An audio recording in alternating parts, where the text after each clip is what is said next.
Hello and welcome to Achiever Site. Today we are going to complete chapter number 5 of class 11 psychology. The name of the chapter is sensory, attentional and perceptual processes. और आज last 3 topic इस chapter के हम cover करेंगे और इसी के साथ ये जो चैप्टर है वो पूरा कंप्लीट भी हो जाएगा।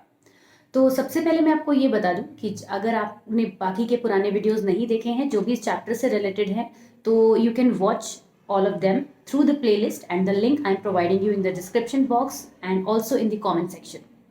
अब हम बात करते हैं कि हम कौन कौन से टॉपिक आज के इस वीडियो में कवर करने वाले हैं, जिसमें सबसे पहला टॉपिक जो है वो है परसेप्चुअल कॉन्स्टेंसीज, जिसमें 3 कॉन्स्टेंसीज के बारे में हम बात करेंगे। इसके अलावा हम डिस्कस करेंगे अबाउट इल्यूजन, कि हमारा जो परसेप्शन है वो हमेशा करेक्ट नहीं होता, तो किस तरह से इल्यूजन फॉर्म हो जाते हैं। इसके बाद लास्ट में हम डिस्कस करेंगे socio culture influence on perception, किस तरह से परसेप्शन पर सोशियो कल्चर इम्पैक्ट आता है, इसको हम लास्ट में लेंगे। तो सबसे पहले हम बिगिन करते हैं परसेप्चुअल कॉन्स्टेंसीज से, जो कि आज का हमारा पहला टॉपिक है। जो कुछ भी इंफॉर्मेशन हम अपने एनवायरनमेंट से रिसीव करते हैं, जो हमारे सेंसरी ऑर्गन्स रिसीव करते हैं और हम तक पहुंचाते हैं, वो इन्फॉर्मेशन विद टाइम चेंज होती रहती है, विद डिस्टेंस चेंज होती रहती है। जैसे कि आप किसी एक ट्री को देखते हैं, अगर आप उसके पास चले जाएं तो आपको महसूस होता है कि ट्री बहुत बड़ा है, लेकिन आप उसी ट्री को आप पूरा देख पाते हैं जब आप उससे थोड़ा डिस्टेंस पर खड़े होते हैं। लेकिन अगर आप उस ट्री के पास जाते चले जाएंगे तो आपको महसूस होगा कि अब आप उस ट्री के नीचे खड़े हैं और एग्जैक्टली एक बारे में आप उस ट्री को पूरा नहीं देख पा रहे हैं। ये सारी चीजें डिस्टेंस बढ़ने के साथ साथ हमारा परसेप्शन जो होता है वो चेंज होता चला जाता है। लेकिन फिर भी हम ये चीज जानते होते हैं कि उस ट्री की जो हाइट है वो कितनी है, या हमें ये मालूम होता है कि कोई भी ऑब्जेक्ट जो है वो एक्चुअली बड़ा है। ये जानने के बाद भी कि किसी भी ऑब्जेक्ट की इमेज हमारे रेटिना के थ्रू कैसी बन रही है, बड़ी या छोटी, हमारे माइंड में एक पिक्चर फिक्स होती है कि कोई ऑब्जेक्ट कितना बड़ा है या छोटा है। इसी को हम बोलते हैं परसेप्चुअल कॉन्स्टेंसी। देखिए, जो वर्ड है परसेप्चुअल एंड कॉन्स्टेंसी, इसमें कॉन्स्टेंसी वर्ड जो है वो ये प्रेजेंट कर रहा है कि जो भी इमेज है वो एक्चुअल में कॉन्स्टेंट ही होती है, but due to the distance वो चीजें हमें छोटी या बड़ी फील होती हैं, कम या ज्यादा फील होती हैं, डेंस फील हो जाती हैं या फिर शैटर्ड फील हो जाती हैं। तो ये सारी चीजें जो होती हैं, बट एक्चुअल में हमें पता होता है कि वो जो चीज है वो कोई भी ऑब्जेक्ट जो है वो कितना बड़ा छोटा या उसकी शेप साइज क्या है।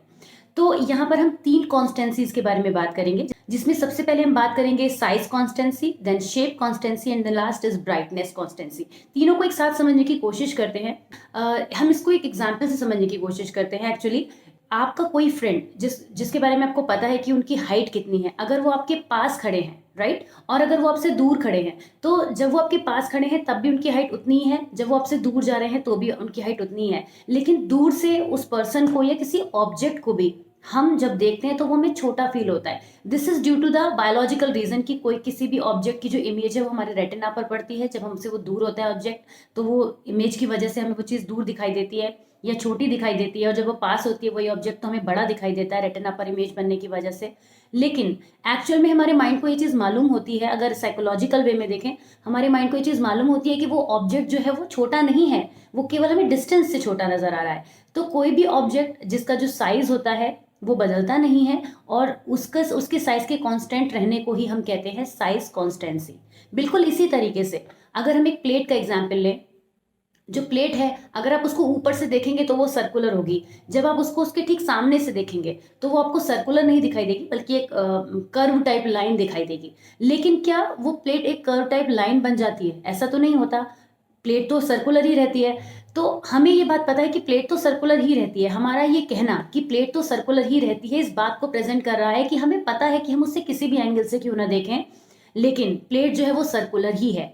और ये साइज का हमारे माइंड में किसी भी ऑब्जेक्ट का के साइज का हमारे माइंड में कांस्टेंट होना ही है साइज कांस्टेंसी। बिल्कुल इसी तरीके से ब्राइटनेस कांस्टेंसी, हमें पता है कि ट्री ग्रीन है, ट्री जो है वो ग्रीन है, राइट, लेकिन फॉग की वजह से वो हमें ब्लरी नजर आ रहा है, बट हमें ये मालूम है कि जो ट्री जो है वो ग्रीन है, उसकी जो लीव्स है वो ग्रीन है। तो उस फॉग का वहां पे कोई फर्क नहीं पड़ेगा, जो उसके कलर की ब्राइटनेस है वो हमें एक्चुअल में पता होगी, भले ही हमें उस टाइम पर वो विजिबल ना हो रही हो। इसे हम बोलते हैं ब्राइटनेस कॉन्स्टेंसी। तो इस तरीके से तीनों कॉन्स्टेंसी जो होती हैं वो यही चीज डिफाइन करती हैं कि किसी भी ऑब्जेक्ट का एक्चुअल जो परसेप्शन होता है वो साइकोलॉजिकल वे में हमें मालूम ही होता है कि वो क्या है, इवन दो हमारी रेटिना पर उस ऑब्जेक्ट की का रिफ्लेक्शन आने से जो भी इमेज बन रही हो, बट इन रियल जो ऑब्जेक्ट है वो अपनी एक्चुअल वैल्यू रखता है, अपनी एक्चुअल हाइट रखता है, अपनी एक्चुअल शेप रखता है और अपनी एक्चुअल ब्राइटनेस रखता है। इसके अलावा भी कई सारी कॉन्स्टेंसीज होती हैं, लेकिन आपके सिलेबस में फिलहाल ये 3 है, तो हम इन 3 के ही बारे में बात कर रहे हैं। तो इस तरह से हमने इस टॉपिक को कवर किया जिसमें हमने कॉन्स्टेंसीज के बारे में बात की। एक लाइन हम आपके एनसीईआरटी की बुक से जरूर लेंगे, यहाँ पर जो आपकी बुक में लिखी हुई है आप देख सकते हैं। On page number 103 you will find it. Also I am showing it here right in front of you. It is written that this tendency for the perceived size of objects, इस size को हम shape और brightness से भी replace कर देंगे जब हमें वहां पर इसको यूज करना होगा। This tendency for the perceived size of objects to remain relatively unchanged with changes in their distance from the observer and the size of the retinal image is called size constancy. तो इसी तरीके से हम brightness और shape constituency को भी explain कर सकते हैं। तो बेसिक बात यही है कि जो भी ऑब्जेक्ट होता है वो एक्चुअल में तो चेंज नहीं होता, बट वो हमें डिस्टेंस की वजह से, हमारे रेटिना के पर पड़ने वाले रिफ्लेक्शन की वजह से वो चीज़ हमें जो है वो डिफरेंट नज़र आने लगती है। कि एक घर हमें दूर से देखते हैं तो पूरा घर दिखाई देता है, लेकिन उसके पास खड़े होते हैं तो वो एकदम से पूरा घर नहीं दिखाई दे सकता। This is due to the distance. लेकिन एक्चुअल में हमें पता होता है कि घर बहुत बड़ा है, राइट। वो दोनों ही केसेस में हमें दिखेगा, चाहे हम उसके पास खड़े हो जाएं या उससे दूर खड़े हो जाएं। तो इस तरह से हमने कॉन्स्टेंसी के कॉन्सेप्ट को एक्सप्लेन किया। यहाँ पर आगे बढ़ते हैं। अब हम आते हैं इल्यूजन की तरफ। हम जो कुछ भी अपने आसपास देखते हैं, हम उसे कैसा परसीव कर रहे हैं, ये बहुत कुछ परसीवर पर डिपेंड करता है, यानी हम पर डिपेंड करता है। ये टॉपिक हमने लास्ट वीडियो में डिस्कस भी किया था कि परसीवर का बहुत इंपॉर्टेंट रोल होता है परसेप्शन के प्रोसेस में, क्योंकि जैसा परसीवर उन चीज़ों को समझने की कोशिश करेगा उसी तरीके से वो चीज़ों को परसीव करेगा, वही वो परसेप्चुअल प्रोसेस फॉर्म करेगा। लेकिन कई बार क्या होता है, हमारा परसेप्शन जो होता है वो एग्जैक्ट नहीं होता, यानी कि जो भी स्टिमुलाई को हम देख रहे हैं और उसके बारे में जो हम परसेप्शन फॉर्म कर रहे हैं वो मिसमैच हो सकते हैं, बिल्कुल हो सकते हैं। देखिए, इसको एक सिचुएशन से समझने की कोशिश करते हैं। कई बार आप अपने फ्रेंड्स को मिसअंडरस्टैंड कर जाते हैं। यहाँ पे क्या होता है, आपने एक गलत परसेप्शन फॉर्म कर लिया होता है जिसकी वजह से मिसअंडरस्टैंडिंग क्रिएट हो जाती है।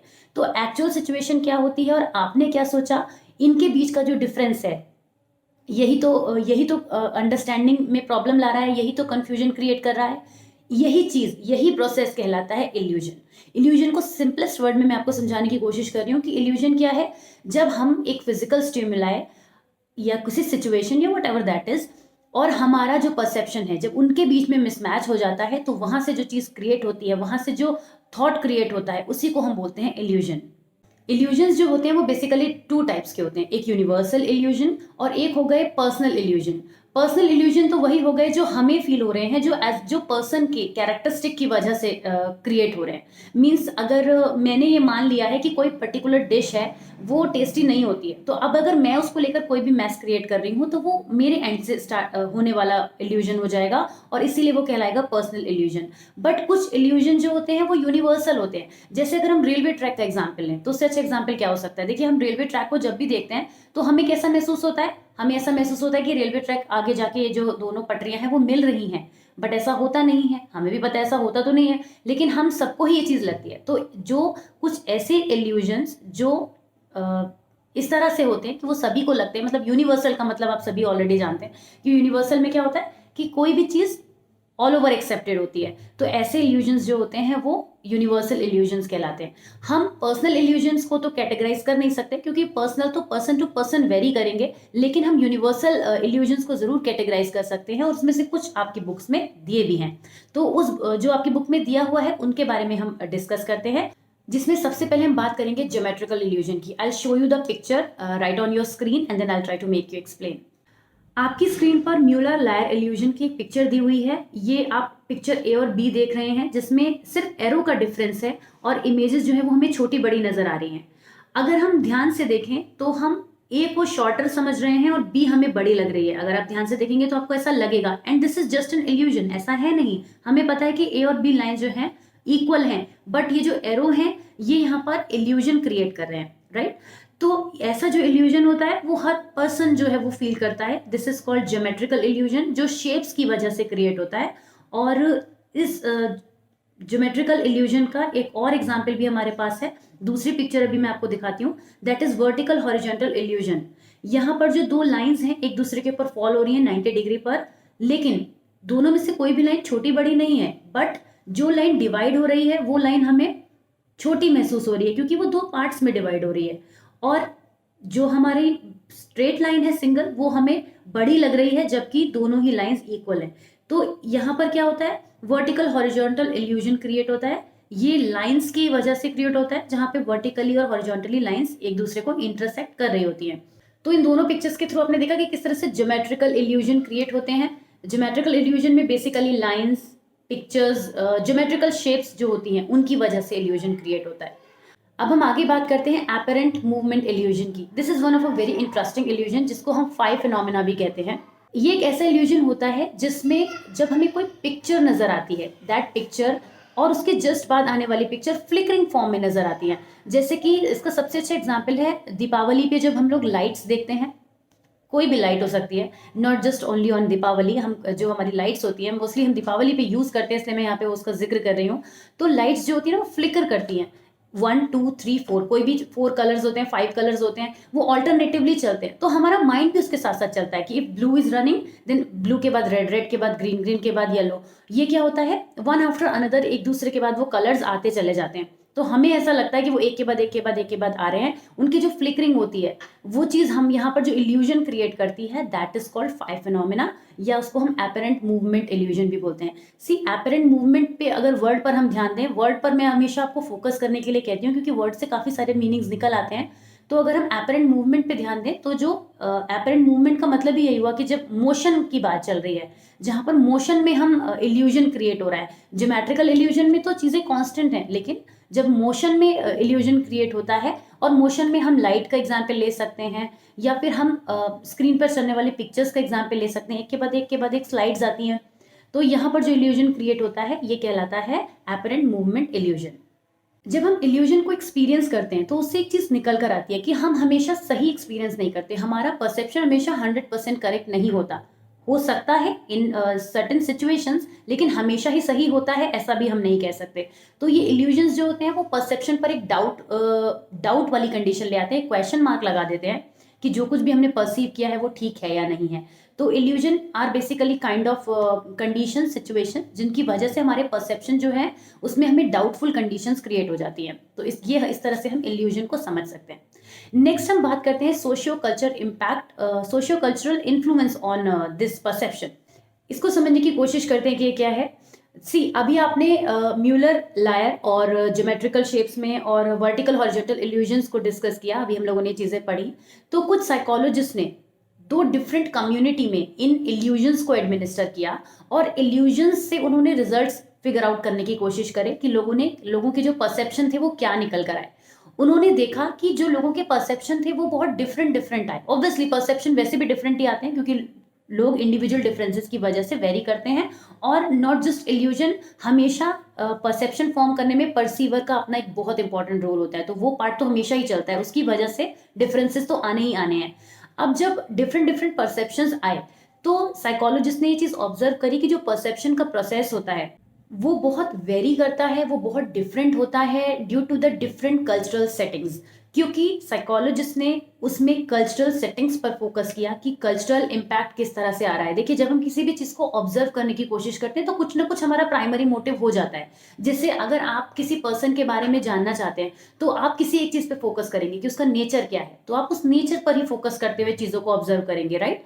अगर आप जानना चाहते हैं कि ये पर्सन कितना ऑनेस्ट है, तो आप क्यों उन एक्टिविटीज को नोटिस करना स्टार्ट करेंगे जिसमें उसकी ऑनेस्टी दिखाई देगी, राइट। तो ये एक बहुत कॉमन सी चीज है कि कल्चरल बैकग्राउंड को नोटिस करते हुए जब साइकोलॉजिस्ट ने इन चीजों को ऑब्जर्व करना स्टार्ट किया तो उन्होंने देखा कि लोग किस तरह से इस पर रिस्पॉन्ड कर रहे हैं, किस तरह से इस पर जो है वो रिएक्शन दे रहे हैं। उन्होंने ये चीज ऑब्जर्व करी that habits of perceptions are learned differently in different cultural settings. तो इससे वो एक रिजल्ट पर पहुंचे कि कल्चरल बैकग्राउंड का बहुत ज्यादा इंपैक्ट पड़ता है परसेप्शन पर। वैसे भी हमने परसीवर वाले टॉपिक में इस चीज को पढ़ा था, समझा था, तो वहां से हम आधे से ज्यादा समझकर आए हुए हैं। स्टिल यहाँ पर भी इस चीज को क्लियर करना बहुत जरूरी है कि कल्चरल, सोशियो कल्चरल इन्फ्लुएंस जो है वो आता है परसेप्शन पर। हमारे सोशल और कल्चरल जो वैल्यूज हैं उनका भी इंपैक्ट आता है, हर चीज का इंपैक्ट आता है। तो इस तरह से हमने इन तीनों टॉपिक्स को आज के इस वीडियो में कवर किया, और इसी के साथ साथ हमने इस चैप्टर को भी कंप्लीट कर लिया है। बाकी के सारे वीडियोस मैंने आपको पहले ही बोला कि आप लिंक जाके चेकआउट कर सकते हैं। Also follow us on Instagram and also join our Telegram channel for all the notes and all the stuff that I try to provide you all. Keep watching, keep showing your support. We'll see you soon in the next chapter, in the next video. And till then, take care, keep watching. Thank you so much. Bye bye.